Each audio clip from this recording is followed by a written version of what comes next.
Beyond the Stethoscope brings you inside the conversations shaping healthcare across Pennsylvania, Delaware, and Maryland. I'm your host, Adrienne Kiss. Today, we are shining a light on one of the most talked about topics in healthcare right now, weight loss.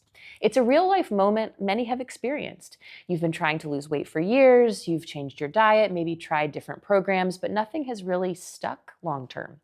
Now you're hearing about weight loss medications like GLP1s everywhere, on television, online, maybe even from friends or family members. And at the same time, you may have heard about bariatric surgery as an option. Joining us to help us answer these questions is Dr. Trehan, a general and bariatric surgeon at Mercy Fitzgerald Hospital in Darby, Pennsylvania.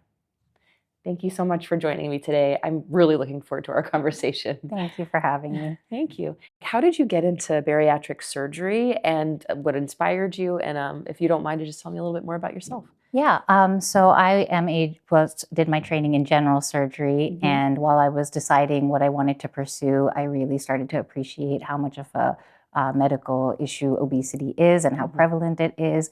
And that affects all kinds of parts of a patient's healthcare, including their non-bariatric surgical procedures, their cardiovascular health, and multiple other medical issues.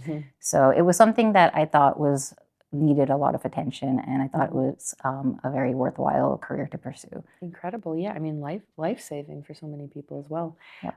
Can you describe your approach to weight management? Because I'm sure you have these, before somebody goes into surgery, you have these sorts of conversations with people. I know, some people like the thought of a quick fix, but why is longer-term weight management probably more successful in your opinion?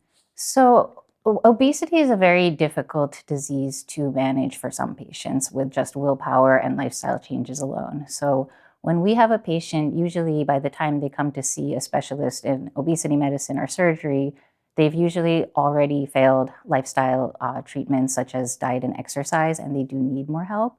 In our program, I usually offer patients kind of a stepwise approach to the management. So once diet and exercise have not worked out well for the patient, we implement medications. And if that does not work well, we will usually consider surgery as a more aggressive option.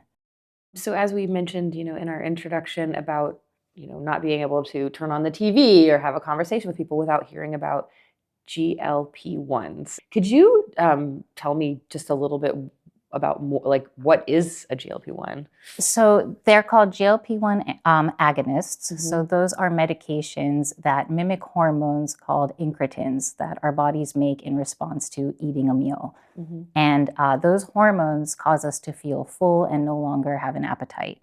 So when a patient takes these medications, they essentially experience a significant decrease in their appetite. Why do you feel there has been such a recent surge in, the fact that we're seeing them everywhere? We know, I'm sure we all personally know people who have tried them or are on them. So GLP-1 agonists have been around for about 20 years, and they've been used to treat diabetes historically. They were associated with a small amount of weight loss until recently, when the newer versions were noted to lead to up to 20% weight loss. That means 20% of total body weight. Wow. Which is very impressive. Significant. And yes, and prior to around 2020, that level of weight loss was only seen with surgery. But now that we're seeing it with the medications, it's really changed the way we treat obesity. And that, plus the massive amount of social media attention and celebrity attention on the medications, has really brought it to the mainstream awareness. What are some of the biggest benefits of GLP-1s when used appropriately?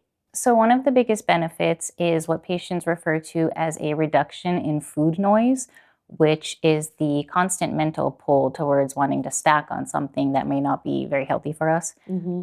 So what patients often describe is that when they take the medication, that sort of quiets down. And then they're able to make more intentional food choices and healthier food choices, which then leads to weight loss. Would you mind sharing with me some of the limitations that patients should understand, long-term side effects, costs? Yeah, so one of the most important things to keep in mind is that GLP-1 medications are like any other medication. They do come with side effects and risks. So when used properly with appropriate medical guidance, appropriate diet and exercise, they are very effective and can really improve somebody's health. However, it's possible that if patients are not eating a healthy diet that's high in protein or meeting their micronutrients, they can struggle with fatigue, muscle loss, and other negative consequences. And then some of the common side effects associated with GLP-1 agonists are nausea and abdominal discomfort and constipation, but these are typically fairly mild and resolve completely. Could you tell me a little bit more about that and what it entails? So bariatric surgery is still considered the most effective treatment that we have for obesity. There are two common procedures. One is the sleeve gastrectomy and one is the gastric bypass. Both of them are done through small incisions with minimally invasive techniques, and both of them typically require one night in the hospital, and then usually patients can go home the next day. The difference between bariatric surgery and medications is that bariatric surgery is a much more invasive technique. It's a bigger commitment, and it does change the patient's anatomy, which does change how they respond to food permanently.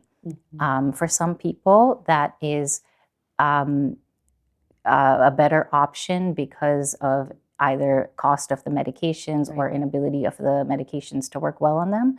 But for some patients, bariatric surgery may be too extreme, and for them, medications are